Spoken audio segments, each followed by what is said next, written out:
Welcome back here to an all-new AD and DT with Athletics Director of LeMoyne College, Bob Beretta, and myself, Dan Tortora, aka DT. You are inside of Dolphin Time with AD and DT every single Wednesday, first and third Wednesday of each month at 9 a.m. Eastern Time. You can set it and keep it forever. We're always happy to be here every first and third Wednesday with new topics with Bob Beretta and myself, Dan Tortora, here on YouTube.com, Facebook.com, and MixLR.com, all /WakeUpCall DT, part of our multimedia marketing partnership. Bob, as always, how are you? I'm doing well, Dan. How are you? Doing very well. And, you know, having this Dolphin represent everything that is here on the Heights, it's important to understand that this isn't just about athletics. It's not just about wins and losses.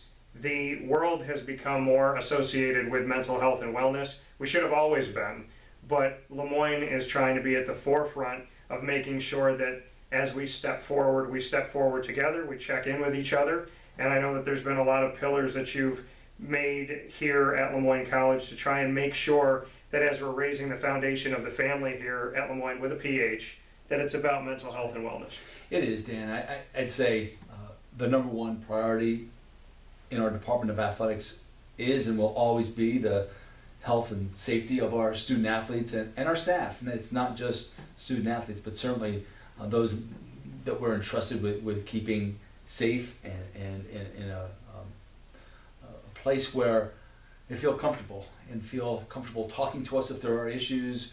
They feel comfortable, and I mean the student athletes, addressing situations confidentially, privately, and help us try to help them. And for us, it's a matter of putting those resources in place that we can effectively communicate and effectively manage any issue or effectively try to be proactive and stave off any issues that might arise.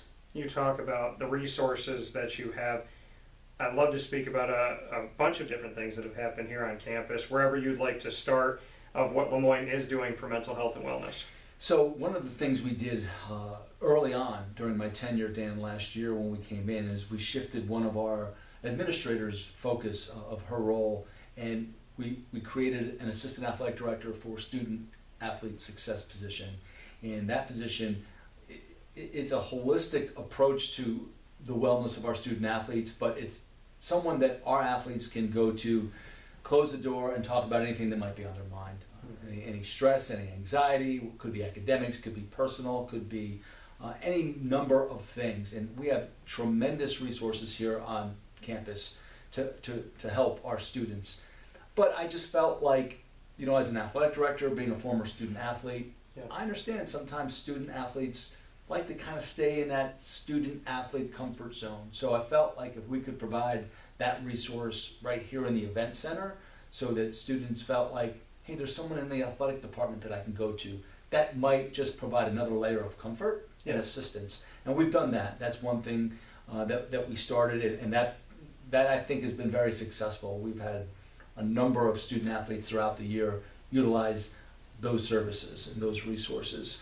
Our LeMoyne Way programming speaks very strongly to mental health and well-being. We instituted a speaker series this year, and our first speaker was Kate Fagan. And Kate Fagan wrote the best-selling book, What Made Maddie Run, back in October. And then we brought in Tony Abatini, a former Team USA vision coach, Team USA softball, and he talked about dealing with competitive anxiety, not just on the fields of friendly strife, as we used to say at West Point, but also in the classroom. How do you deal with that stress that hits you? And we did that in November, late November into early December, as finals were approaching. We brought in Matt Davidson, and he talked a little bit from the Excellence with Integrity Institute. And then our most recent speaker, Coach John Beeline, talked about life lessons and skills and skill sets and developing and always getting back to that your base and integrity. So I feel like we've tried to make great strides in the LeMoyne Way programming, in addition to what we've done throughout the course of the year. We just recently wrapped up our cohort sessions, and we do that with every class, and our last one was in late April with our senior class as they get ready to head out off the Heights and begin to join their new team, wherever that new team might be, and try to prepare them to go with the right mindset. So it's top of mind for us in the athletic department to try and engage and try and be a resource for all of our student athletes and know that if they're dealing with some anxiety or some issues in their personal life or their life with their team, they can come to someone here on our staff and discuss that. You know, you spoke about the LeMoyne Way and having that speaker series. How would you define what the LeMoyne Way truly is when you are looking for the right speakers and the right messages to really have that central meaning? What does it mean to have the LeMoyne Way? What is the LeMoyne Way? Yeah, it's a great program that Matt Bassett, my predecessor here as the athletic director, and the staff began, and it was labeled Inside the L.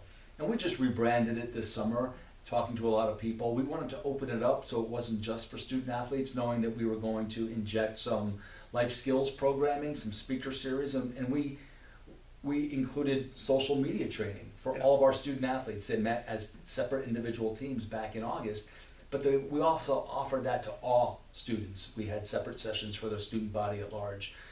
With our speaker series, we've opened it up to all of our students. So when we have a speaker like Kate Fagan, we also had a separate session for faculty and staff, and we invited those students that don't compete in intercollegiate sports to come down and participate in that presentation. Same thing with Coach Bayline. So I think in rebranding Inside the L to the LeMoyne Way, it just made it more inclusive.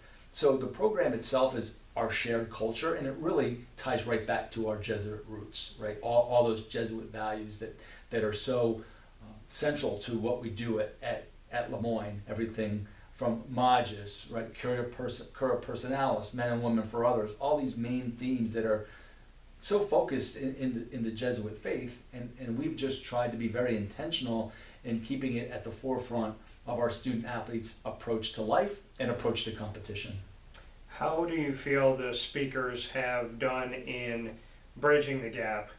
And, you know, for students, for student athletes, for coaches, for administration, how have they found a way to jump past the worries? Because I know when I've gone to listen to a speaker in the past, I had so many things that were on my mind, right? So many things that are kind of clouding you, or it just feels like maybe you're walking in. I liken it to walking into an office, and there's just stacks of boxes, and there's just stuff everywhere, and you can barely move to get to your desk. Sometimes I felt like that. How do you feel the speakers have bridged the gap to get to the people, to get to you, to get to someone, and let them know, hey, you know, we all kind of feel this way? Because I think it's easy in anyone's life to think, I'm the only one feeling this, I'm the only one going through this. How do you feel the speaker series has reached out to people and found a way to break through maybe all those boxes, so to speak? Yeah, a great question, Dan. One thing we've been very intentional about is when we bring in a speaker, we hope that it's not a one-shot deal. The speaker comes, speaker gives a great message, speaker leaves, and you forget about it, that's it. And you feel good for an hour and a half, and then you're back to needing assistance. We've tried to implement some techniques, some thoughts, whether that's being able to reach out to people, whether that's the beginning of some programming, some techniques people can practice on their own, and tie it back so that it's not just, all right, this has been a great session and now it ends. It's something that's sustainable. The other thing that we've done is we've always tried to tie in those conversations back to the LeMoyne Way. So for instance, when we had the social media training with each one of our teams individually back in the fall, it's hard to believe it's almost been a year, but at the end of that session, we saved 5 minutes and talked about how social media behavior ties back to the LeMoyne Way, and back to our touchstone, back to Cura Personalis, or back to men and women for others, or back to social justice, all those types of things. And when we have a speaker in, we've told our speakers, hey, if there's a way that at the end of your presentation, if you can come back and kind of tie it back so that it's put in a nice bow, and so people that are here understand that they can see the connectivity. And what we're talking about for those here at LeMoyne always ties back to our touchstone, and we can never go wrong when we fall back to our Jesuit values. And so when you've had these speakers, do you feel like they can all connect to each other, almost like different episodes in a TV show? Is there that baseline that we still know what the TV show is? Do we still know the LeMoyne Way that's been kind of strung together amongst these speakers that may not know each other? Do they still connect in some way? Yeah, I think that they have this year in particular, and that necessarily wasn't the goal at the start when we outlined our speaker series, we talk to our student athletes in the summer and ask them, or at least a grouping of them, what would be the topics you'd like for us to address? And in some ways, they weren't connected at all. In other ways, you can find some threading. Yeah. So I think in the 4 speakers that we put together, looking back now and reflecting on holistically that group, they were threaded very, very well from social media, from Kate Fagan. We went social media, which really wasn't a speaker, but it was part of the programming, into Kate Fagan to show how it all affected mental health and how, you know, Kate's experience when she wrote the book, What Made Maddie Run. It was about a young athlete that went to Penn and took her life, was a cross-country and track and field runner. And she gave us great insight as to why and some warning signals and things like that.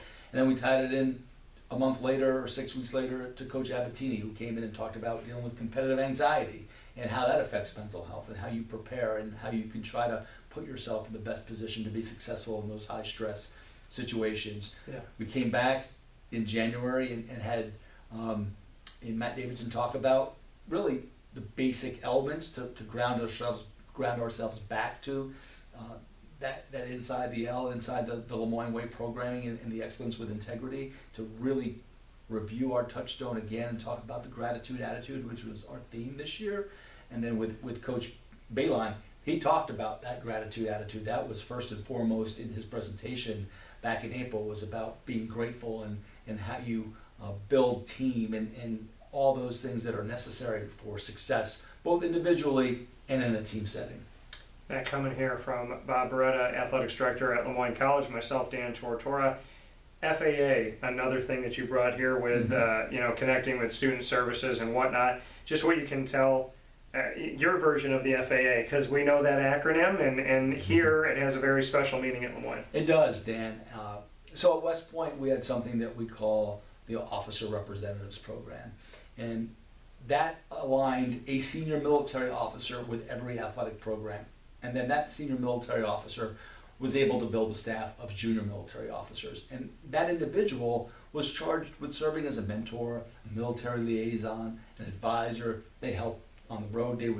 A representative would travel with every team on the road, help with some administrative duties. And I felt it was an unbelievable model. I always felt that if I was going to be fortunate enough to lead an athletic program someday, I would like to model that program wherever I went, because I thought it was a template that every school should use. If you could have mentors and advisors and faculty members somehow associated with your athletics program and build that bridge, who better to serve as a mentor than some of our key staff and faculty members, particularly our faculty.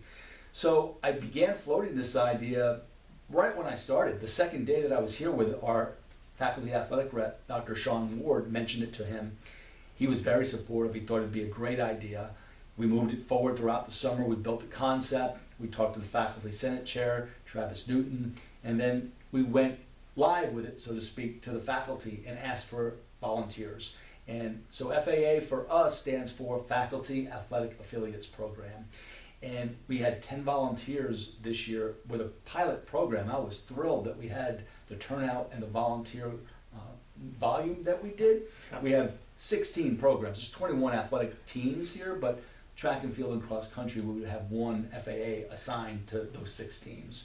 So we were very fortunate that we had 10 very influential members of our faculty, people that have been ingrained in this community for many, many years, serve as FAAs for us this year. And those FAAs, I really wanted to make that program, let those members build to what they wanted to look like this year. At Army, those ORs, they go to practices, they're sitting on team benches, they're traveling, and I understand in a civilian institution, time demands of those faculty members is lessened. So I didn't want to put in these very stern guidelines, so I let the faculty members, if they want to travel with the team, we'll pay for them to travel. If they want to sit on the bench, they can sit on the bench. They want to go to practice, they can do that. And we've seen tremendous engagement. It allows us to build that bridge with the faculty. I think we have 10 great ambassadors for the athletic program now out in the community. Some have invited team members over to their house for dinners and Super Bowl parties and things of that nature. So I think it also provides our student athletes a window into the world of faculty life, and they can see the demands that our faculty have. So it's not just a one-way street. hey, we're educating our student athletes and let them see the other side of faculty members. So it's been highly successful. I've been pleased with the first year of the program, and I think it'll only continue to grow as we move forward.